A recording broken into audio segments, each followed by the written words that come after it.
Olá, meu querido ouvinte. Seja muito bem-vindo ao canal Vidas Alheias. Aqui, cada história é uma lição. De dor, de amor e de recomeço. Hoje você vai ouvir um relato que vai tocar fundo no seu coração. Eu sou Isabel. Tinha apenas 6 anos, quando aprendi a amar o Flamengo ouvindo os jogos ao lado do meu pai, no interior do Maranhão. Mas o destino... o destino... preparou uma resposta que ninguém esperava. Antes de começarmos, eu te peço com carinho. Se inscreva no canal, deixe o seu like e compartilhe nos comentários o que essa história te fez sentir. Cada palavra contada aqui é um pedaço de vida. E a sua interação ajuda essas histórias a chegarem a mais pessoas. Agora, feche os olhos, respire fundo e se deixe levar por mais uma história real de emoção, superação e perdão. Eu sempre digo que as coisas mais bonitas da vida nascem nas horas mais simples. Eu tinha só 6 anos quando ouvi pela primeira vez o som que mudaria meu destino. O chiado do radinho de pilha do meu pai. Era uma tarde quente em Codó, no interior do Maranhão. O sol batia forte nas folhas da mangueira do quintal. E o cheiro de terra molhada se misturava com o café que minha mãe passava no fogão de lenha. Eu me lembro do meu pai sentado num banquinho de madeira, com o radinho colado no ouvido, o rosto sério, e de repente ele sorria, levantava o braço e gritava: "É gol do Flamengo!" Eu não entendia muito bem o que aquilo significava, mas o brilho no olhar dele me fazia querer entender. Ele me chamava de Belinha e me pegava no colo. "Escuta, minha menina, esse time aqui é do coração, é paixão que vem da alma." E eu ficava ali, com a cabeça encostada no ombro dele, ouvindo aquele chiado do rádio misturado à voz do narrador e ao barulho dos grilos no quintal. Foi ali que nasceu o amor da minha vida, o Flamengo. Mas mais do que isso, o amor de filha que queria estar perto do pai. Com o tempo, comecei a esperar as tardes de jogo como quem espera um feriado. Eu via meu pai ajeitar o radinho, conferir as pilhas, e eu já corria para me sentar ao lado. Eu nem sabia o que era impedimento, o que era escanteio, mas quando o narrador gritava "Flamengo", meu coração batia diferente. O vizinho às vezes passava e zombava: "Manuel, tu acha que o Flamengo vai te dar alguma coisa?" E ele respondia: "Vai me dar alegria, e isso já vale mais do que dinheiro." Eu cresci acreditando nisso, que a alegria é o que realmente vale. Mas a vida não costuma avisar quando vai mudar o rumo. Eu tinha 13 anos quando tudo desabou. Meu pai saiu de casa cedo naquela manhã para consertar uma cerca no sítio de um vizinho. Eu fiquei ouvindo o som do radinho dele ainda ligado na rede, tocando baixinho. Era o único som da casa, e parece que até o vento parou naquele dia. À tarde, um homem chegou com o chapéu na mão e os olhos baixos. Quando minha mãe o viu, largou a panela no fogo e gritou antes mesmo de ouvir: "Meu pai não voltaria." "Um acidente com o cavalo", disseram. Um golpe seco, uma vida que se apaga como o chiado de um rádio sem pilha. Eu lembro que abracei o radinho dele e chorei a noite inteira. Foi a primeira vez que ouvi o silêncio do mundo. A partir dali, a casa ficou diferente. Minha mãe, uma mulher forte, mas cansada, teve que cuidar de 5 filhos sozinha. As risadas do quintal viraram murmúrios de cansaço.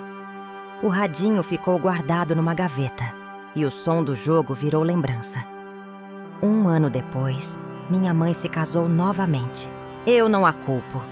A vida no interior era dura demais para uma viúva com 5 bocas para alimentar. Mas o homem com quem ela se casou, ele não tinha luz nos olhos. O nome dele era Raimundo, e o povo dizia que ele era bravo, mas ninguém sabia o quanto. Ele não gostava de mim. Dizia que eu era respondona, que menina que fala muito acaba sozinha. Eu evitava cruzar o olhar dele, e aos poucos comecei a dormir mais no quintal do que dentro de casa. As coisas pioraram com o tempo.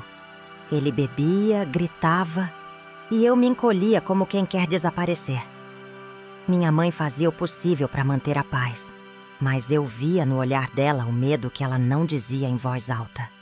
Eu comecei a achar que o mundo era mesmo um lugar sem conserto.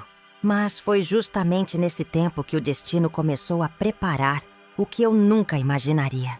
Uma noite, enquanto ajudava minha mãe a lavar roupa no tanque, ouvi 2 rapazes conversando no portão. Eles falavam baixo, mas eu ouvi uma frase que me fez parar tudo. A gente vai pro Rio de Janeiro amanhã cedo. Lá tá cheio de trabalho. E dizem que o Flamengo joga lá todo domingo. Meu coração bateu forte. O Rio de Janeiro, o lugar do meu time. O lugar que meu pai sonhava conhecer. Aquele nome ficou martelando na minha cabeça o resto da noite. Eu tinha apenas 14 anos, mas dentro de mim havia um sentimento maior que o medo. A vontade de viver. Naquela mesma noite, enquanto todo mundo dormia, peguei o radinho velho do meu pai, uma muda de roupa e um pedaço de pão. Olhei uma última vez para casa, pro quarto onde minha mãe dormia, e sussurrei: "Me perdoa, mainha. Eu vou buscar o que papai sonhou." E saí em silêncio, sentindo o coração bater no peito, como se quisesse me empurrar para frente. Na beira da estrada, vi uma caminhonete parada e 4 rapazes ajeitando sacos de mantimentos. Eram os mesmos que tinham falado sobre o rio. O mais velho se chamava Damião e foi quem me olhou de cima a baixo e disse: "Pra onde vai, menina?" Eu respirei fundo e respondi: "Pro Rio. Quero ver o Flamengo jogar." Eles riram. Um deles disse: "Tu é doida, é? Uma menina sozinha nessa estrada?" E eu disse: "Não tô sozinha, não. Tô com a coragem e com o meu radinho." Eles trocaram olhares e Damião acabou dizendo: "Sobe logo, a gente não vai esperar o sol nascer." Naquele momento eu achei que o destino tinha me aberto uma porta. Eu não sabia que, na verdade, era o início de uma travessia perigosa. Uma estrada onde eu conheceria o medo de verdade, mas também a força que eu não sabia que tinha. Enquanto a caminhonete se afastava e o horizonte começava a clarear, o vento batia no meu rosto e eu segurava o radinho do meu pai como quem segura uma lembrança viva. No fundo, eu sentia que ele ainda estava comigo. O narrador da rádio falava baixinho sobre o próximo jogo do Flamengo. E eu sorri. "Tô indo, painho", pensei. "Tô indo atrás do nosso sonho." Mas eu não fazia ideia do que me esperava naquela estrada. E o cheiro de gasolina se misturava com o vento seco da madrugada. Eu estava sentada na parte de trás, apertando o radinho do meu pai contra o peito, tentando não demonstrar o medo que me subia pela garganta. Os 4 homens conversavam alto, riam de coisas que eu não entendia. E de vez em quando um deles olhava para mim com aquele tipo de olhar que a gente aprende cedo a temer. Eu tentava me convencer de que estava tudo bem, que eles só queriam ajudar uma menina perdida. Mas no fundo, meu corpo já sabia o que minha mente não queria aceitar. Havia algo errado naquela viagem. Damião, o mais velho, parecia o líder do grupo. Tinha um jeito calado e os olhos sempre atentos à estrada. Os outros 3 eram mais jovens, barulhentos e falavam besteiras o tempo todo. Um deles, o mais magro, chamado Zeca, ofereceu um gole de cachaça e riu quando eu recusei. "Ah, então a mocinha é fina", ele disse. Os outros riram, mas Damião lançou um olhar que fez todos se calarem. "Deixa a menina em paz", ele murmurou. Aquilo me deu um pequeno alívio, mas durou pouco. A estrada era longa, de chão batido, e o sol começou a nascer lá pelas 6. A luz dourada da manhã iluminava os rostos deles, e por um instante, tudo parecia normal. Eu olhava as árvores passando e imaginava o Rio de Janeiro como um sonho distante. O Maracanã, as arquibancadas, o som do gol ecoando. Mas a cada quilômetro, uma sensação estranha crescia em mim. Eu percebia cochichos entre eles, olhares trocados, risadas abafadas. Aquele tipo de riso que não é de alegria, é de intenção. Na hora do almoço, paramos numa venda de beira de estrada. Damião comprou pão e queijo, e eu aproveitei para ir ao banheiro. Quando voltei, ouvi um pedaço da conversa deles. Um dizia: "Essa menina vai ser problema." Outro respondeu: "Problema nada. Ninguém vai sentir falta." Meu sangue gelou. Fingi que não ouvi e voltei pro carro. Mas minhas mãos tremiam tanto que quase deixei o radinho cair. Enquanto o carro andava, comecei a pensar em como sair dali. Eu não sabia onde estava. Não tinha dinheiro. E mal sabia para que direção seguir. Mas eu sabia que não podia ficar com eles. O sol descia, o céu ficava cor de fogo. E eu sentia que a qualquer momento, algo ruim podia acontecer. Quando escureceu, eles pararam num terreno perto de um riacho para dormir. Acenderam uma fogueira e começaram a beber. Eu fiquei um pouco afastada, abraçada aos joelhos, fingindo sono. O radinho do meu pai, velho e gasto, ainda pegava um som baixo, e eu me agarrei àquela voz como se fosse um escudo. O narrador dizia: "Amanhã tem Flamengo e Vasco direto do Maracanã." Aquilo me deu forças. Eu pensei: eu vou chegar lá, nem que seja a pé. As risadas deles começaram a mudar de tom. O Zeca se aproximou e perguntou por que eu estava tão quieta. Eu disse que estava cansada, que queria dormir. Ele se abaixou ao meu lado, o cheiro de álcool forte, e eu recuei. "Não precisa ter medo, mocinha," ele disse com um sorriso torto. Damião levantou a voz: "Zeca, deixa ela." Mas o outro retrucou: "Tá defendendo por quê? É tua filha agora?" E o silêncio que veio depois foi mais assustador que o grito. Eu sabia que precisava fugir. Esperei eles se distraírem, fingindo que dormia. Quando o fogo da fogueira já era só brasa, me levantei devagar. O coração batia tão alto que eu achava que eles podiam ouvir. Dei um passo, depois outro, e o galho seco quebrou sob meu pé. Damião virou o rosto, mas eu corri. Corri com todas as forças que uma menina de 14 anos podia ter. Atrás de mim ouvi gritos: "Isabel, volta aqui!" E o som dos passos deles se aproximando. Eu me embrenhei no mato, arranhando as pernas, rasgando o vestido. O radinho caiu, e por um segundo pensei em voltar para pegar, mas o medo era maior. A lua iluminava pouco, mas o suficiente para eu ver a estrada de terra lá na frente. Corri até cair de joelhos, sem ar, com o coração disparado. A caminhonete deles ligou o motor, e os faróis cortaram a noite. Eu me joguei atrás de uma moita e rezei: "Pai, me ajuda! Não deixa que me achem!" O barulho do carro foi ficando distante até sumir. Eu chorei em silêncio, abraçada ao nada, sentindo o cheiro de barro e lágrimas. Quando amanheceu, eu estava exausta, com fome e frio. A estrada parecia infinita. Andei por horas até ver um caminhão se aproximando. Levantei o braço com coragem e desespero. O motorista parou, olhou para mim e perguntou: "Tá perdida, menina?" Eu apenas disse: "Tô indo pro Rio. Quero ver o Flamengo jogar." Ele me olhou com pena, mas abriu a porta. "Sobe aí que o caminho é longo." Enquanto o caminhão seguia, o vento batia forte, e eu pensava se algum dia voltaria a sentir segurança. Atrás de mim, deixava 4 estranhos e o som do perigo. À frente, o desconhecido e uma esperança que teimava em não morrer. Eu não sabia, mas aquela estrada ainda tinha muito para me mostrar. Inclusive o que o destino faz quando a gente escolhe seguir em frente, mesmo com medo. Mal sabia eu que aquela seria apenas a primeira de muitas caronas.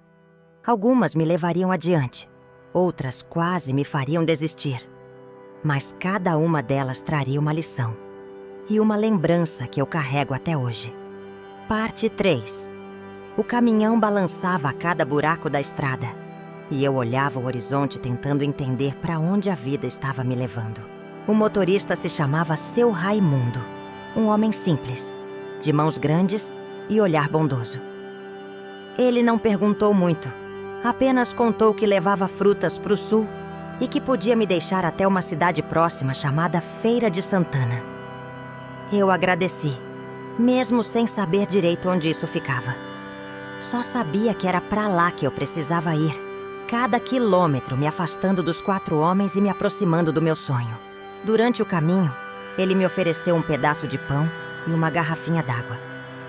Eu aceitei e contei um pouco da minha história, o que pude contar, pelo menos. Disse que tinha perdido o pai, que o padastro era ruim e que eu queria começar uma vida nova. Ele ficou em silêncio um tempo. Depois me olhou com um misto de tristeza e admiração. Você é corajosa, menina. Mas o mundo não é bom para quem anda sozinha. Cuidado, viu? Eu apenas balancei a cabeça com os olhos marejados. A viagem durou horas. À noite, ele estacionou num posto para dormir no caminhão. Eu também tentei descansar, mas os pesadelos voltaram. Eu via os rostos dos homens me procurando. Ouvia o estalo do galho, o ronco da caminhonete. Acordei assustada, suando frio. Raimundo me olhou e perguntou se estava tudo bem. Eu disse que sim, mas por dentro só queria sumir no tempo. No dia seguinte, ele me deixou na beira de uma estrada perto da cidade. Me deu um pedaço de papel com o nome de uma pensão barata. Vai lá, fala que foi Raimundo do caminhão de frutas que indicou. A dona é boa gente. Eu agradeci, prometendo nunca esquecer. E nunca esqueci mesmo. Na pensão, fiquei 3 dias limpando quartos em troca de comida. A dona Nair, me tratou bem, mas disse que era perigoso uma menina sozinha por ali. E era verdade. Um homem estranho ficou rondando a casa à noite, e eu senti que era hora de partir de novo. Meu coração batia forte, mas havia algo dentro de mim que não deixava desistir. Eu dizia a mim mesma: eu vou chegar ao Rio, eu vou ver o Flamengo, nem que demore uma vida inteira. Naquela tarde, consegui uma nova carona com um casal de feirantes, que ia até Vitória da Conquista. O homem, seu Alfredo, dirigia devagar, e a mulher, Dona Cida, falava o tempo todo. Eles me lembravam um pouco dos meus pais. O carinho dela, o jeito protetor dele. Pela primeira vez desde que fugi, me senti segura. Contaram histórias, me deram comida e até me deixaram dormir na carroceria coberta por lona. Quando acordei, o sol estava nascendo e eu vi uma paisagem tão bonita que chorei sem entender por quê. Talvez fosse alívio, talvez saudade, talvez esperança, mas o destino parece gostar de testar a gente. Perto de uma ponte, o caminhão quebrou e seu Alfredo desceu para ver o motor. Um carro preto parou atrás. Eram 2 homens e o jeito que olharam para mim me gelou o sangue. Perguntaram se eu precisava de ajuda e eu menti dizendo que era filha do casal. Dona Cida entendeu na hora e me puxou para perto dela. Os homens insistiram, mas quando seu Alfredo voltou, eles foram embora, acelerando rápido demais. Depois disso, o casal decidiu que era melhor me deixar num ponto de ônibus mais movimentado. Me deram algumas moedas e uma sacola com frutas. Vai com Deus, menina, e não confie em qualquer um, disse Dona Cida me abraçando. Eu fiquei ali, sentada, com o barulho dos carros passando e a sensação de estar entre 2 mundos, o que deixei para trás e o que ainda não conhecia.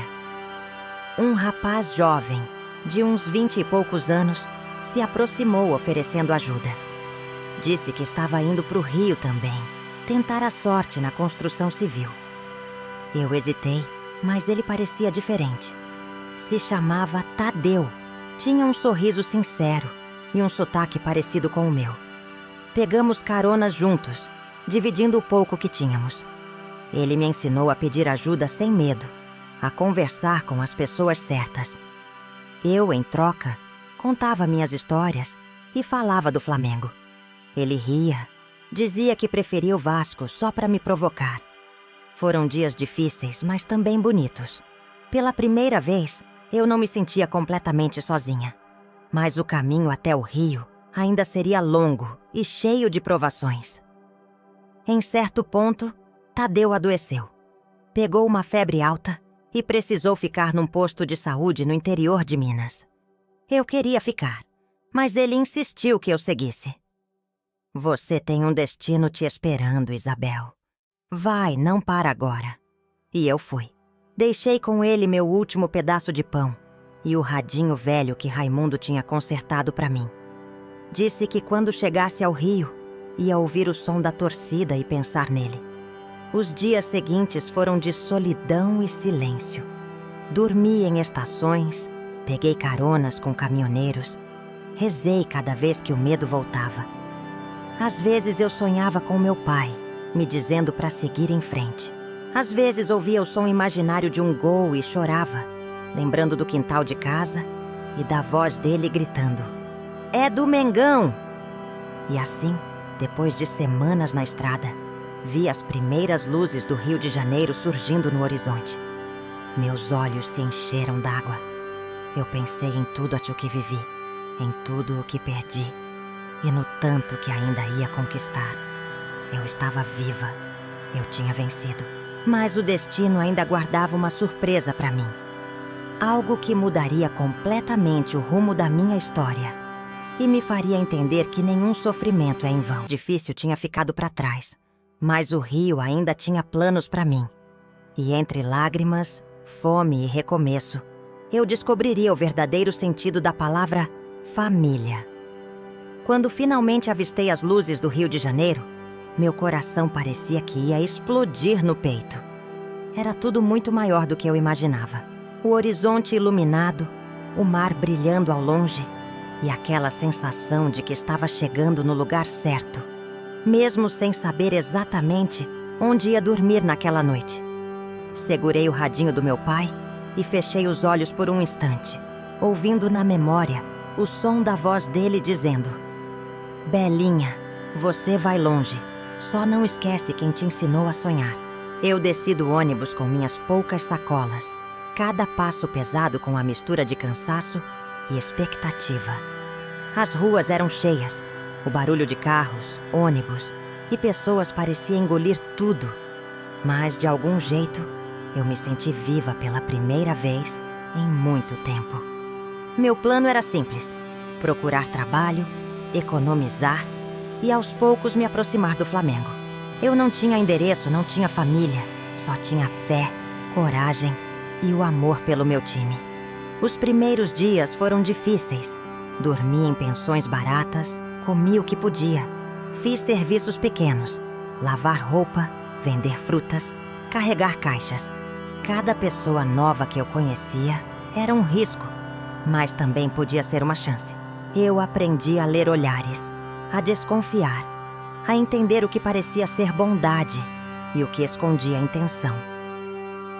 Muitas vezes pensei em voltar, mas o medo de encontrar aqueles 4 homens que me perseguiram na estrada me mantinha em movimento. Foi numa dessas manhãs, limpando mesas de um pequeno café perto da Cinelândia, que ouvi pela primeira vez sobre uma escolinha de futebol amador ligada ao Flamengo. Uma senhora que tomava café todas as manhãs comentou com a garçonete: "O Flamengo está abrindo vagas para meninas e meninos se aproximarem do clube." Meu coração pulou. Eu tinha chegado ao Rio em busca de um sonho e parecia que o destino finalmente me mostrava o caminho. Me inscrevi no dia seguinte. Todo treino, cada chute, cada bola passada me lembrava das tardes com meu pai e do radinho chiando no quintal de Codó. Eu treinava sozinha, mas sentia que ele estava comigo em cada movimento. Eu sorria sozinha, imaginando o som da torcida, o grito do gol. Ali, finalmente, meu coração sentiu a primeira pontada de paz, desde que meu mundo tinha desmoronado. Com o tempo, consegui um trabalho melhor, ajudante em uma pequena loja de artigos esportivos. A dona era compreensiva, me deu moradia em troca de serviços e eu finalmente tive um lugar que podia chamar de meu. O rio ainda era imenso, mas eu estava aprendendo a navegar nele e cada passo me aproximava do meu objetivo. Alguns anos depois, conheci pessoas que se tornariam minhas amigas de verdade. Gente que me ensinou que a vida pode ser boa, mesmo quando a gente pensa que não. Uma dessas amizades me apresentou a um jovem advogado que trabalhava com o Flamengo. Ele me explicou como o clube funcionava, quais eram os bastidores, como o futebol podia mudar vidas, não apenas dentro do campo, mas na vida das pessoas que amavam o time. Eu absorvi cada palavra como se fosse ouro. E então veio o dia que mudaria tudo. Meu filho nasceu. Cresceu ouvindo histórias do Flamengo, do pai que nunca conheceu, de uma paixão que eu carregava desde os 6 anos de idade. Eu o via brincar com a bola no quintal da pensão, rindo, correndo, cheio de vida, e sabia que ele era a continuidade de tudo que perdi e de tudo que conquistei. O tempo passou e meu filho cresceu, estudioso, determinado, com a mesma paixão que eu tinha herdado do meu pai. O Flamengo sempre esteve presente em nossa casa. As tardes de domingo, os gols, os radinhos, as histórias de superação que eu contava para ele antes de dormir. Ele absorveu cada detalhe, cada emoção, cada lembrança. Anos depois, o mesmo filho que eu tinha protegido da estrada perigosa, da solidão, das noites de medo, tornou-se um dos dirigentes do Flamengo. Um homem que ajudava a decidir os rumos do time que me deu esperança tantas vezes. Eu nunca imaginei que um dia veria minha própria história se entrelaçando com o clube do meu coração de uma forma tão concreta, tão real. Hoje, sentada na arquibancada do Maracanã, assisto aos jogos com meu filho ao meu lado. Cada gol, cada grito da torcida, cada bandeira tremulando, me lembra do quintal em Codó, do radinho do meu pai, das lágrimas, do medo, da estrada e de toda a coragem que precisei ter. Eu olho para ele e penso, valeu a pena. Cada passo, cada fuga, cada lágrima me trouxe até aqui. E é por isso que eu digo a você, que me escuta agora. Não importa quão difícil seja o caminho, não importa quantos obstáculos apareçam, a vida sempre pode surpreender. Às vezes, é preciso fugir. Às vezes, é preciso se perder. Mas o que importa é nunca perder a fé e a esperança de que algo melhor está por vir. Se você gostou da minha história, se sentiu o coração bater junto comigo, deixa seu comentário aqui, contando um pouco do seu sonho. Se inscreve no canal para não perder as próximas histórias de vida e superação. E dá aquele like para ajudar outras pessoas a se inspirarem também. Acredite, os sonhos existem para quem tem coragem de correr atrás deles, mesmo quando o caminho é incerto. Hoje, quando penso em tudo o que vivi, é difícil acreditar que aquela menina assustada de 14 anos, fugindo pelo interior do Maranhão, chegou até aqui. Eu olho para trás e vejo cada passo, cada medo, cada estrada perigosa que atravessei. Mas, ao mesmo tempo, olho para frente e vejo a vida que construí, cheia de amor, conquistas e orgulho. Meu filho está ao meu lado, e ele é uma prova viva de que a coragem vale a pena. Cresceu ouvindo minhas histórias, sentindo minha paixão pelo Flamengo. E hoje é um dos dirigentes do clube que me deu tanto sentido. Eu o vejo interagindo com jogadores, tomando decisões importantes, e sinto meu coração explodir de orgulho.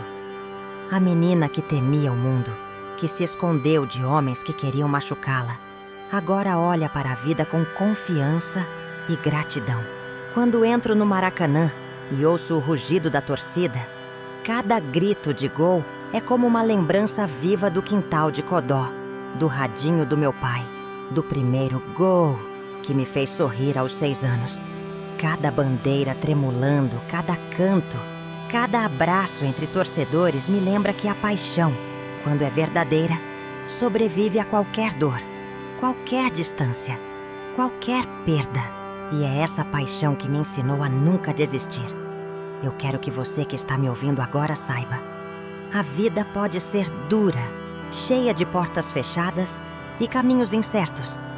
Mas se você tiver coragem, fé e um sonho que pulsa dentro do peito, nada é impossível. Às vezes precisamos fugir do medo, nos proteger de perigos inesperados e seguir mesmo sem saber ao certo o que nos espera. Mas cada passo nos leva mais perto de algo maior, de algo que vale a pena. Meu filho me trouxe de volta à vida que eu pensava que tinha perdido. Mas não só ele.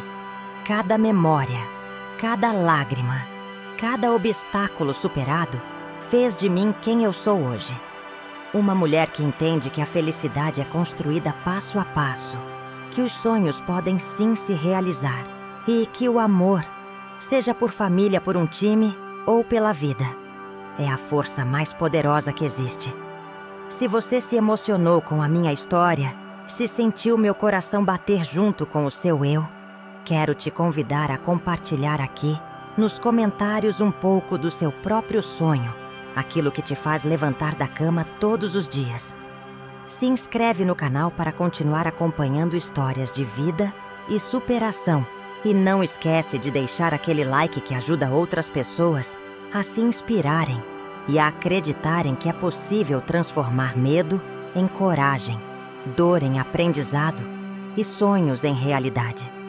A menina que um dia fugiu de casa, sozinha, sem saber em quem confiar, hoje olha para o Rio de Janeiro com paz no coração, sorriso no rosto e gratidão por cada desafio.